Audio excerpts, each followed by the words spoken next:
संकष्टी चतुर्थी व्रत कथा। बोलो गणपति बप्पा मोरया। बहनों, आज हम सब यहाँ संकष्टी चतुर्थी व्रत की कथा सुनने के लिए एकत्र हुए हैं। यह व्रत बड़ा ही पुण्यदायी है। इस व्रत को करने से जीवन के सारे संकट कट जाते हैं, इसीलिए इसे संकष्टी चतुर्थी कहा जाता है। कथा प्रारंभ ही। बहनों, बहुत समय पहले की बात है। एक नगर में एक साहूकार रहता था। उसके पास धन दौलत की कोई कमी नहीं थी, पर उसके घर में सुख शांति नहीं थी। ना संतान थी, ना मन को चैन। हर समय चिंता और कष्ट बना रहता था। उसकी पत्नी बहुत ही संस्कारी और धर्मपरायण थी। वह रोज भगवान से प्रार्थना करती, हे गणेश जी, हमारे जीवन के कष्ट दूर कर दीजिए। साधु का उपदेश। एक दिन उनके घर एक साधु महाराज आए। गृहिणी ने उन्हें आदरपूर्वक भोजन कराया और अपने दुख बताए। साधु महाराज बोले, बहन, तुम संकष्टी चतुर्थी का व्रत श्रद्धा से करो। गणपति बप्पा संकट हरने वाले हैं। व्रत करने से घर में सुख समृद्धि आएगी। व्रत की विधि। साधु महाराज ने समझाया, चतुर्थी के दिन दिन भर उपवास रखना, मन, वाणी और कर्म से पवित्र रहना।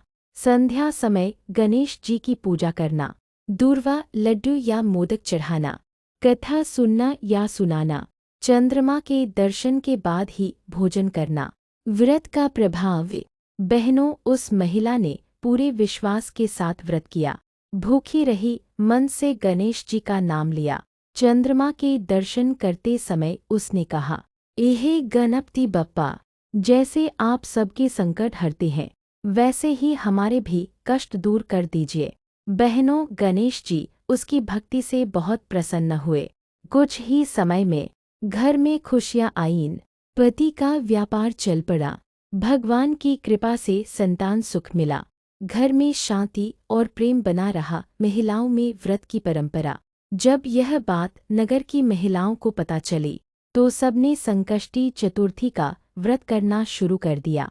बहनों, जिसने श्रद्धा से यह व्रत किया, किसी को पति का साथ मिला, किसी को संतान का सुख, किसी के रोग दूर हुए, किसी की चिंता समाप्त हुई।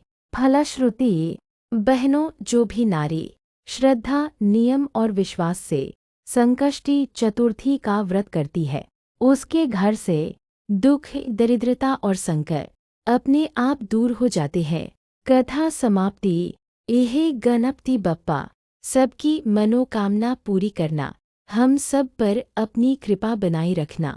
बोलो गणपति बप्पा मोरया। मंगल मूर्ति मोरया। संकष्टी संकट चौथ व्रत कथा हिंदी।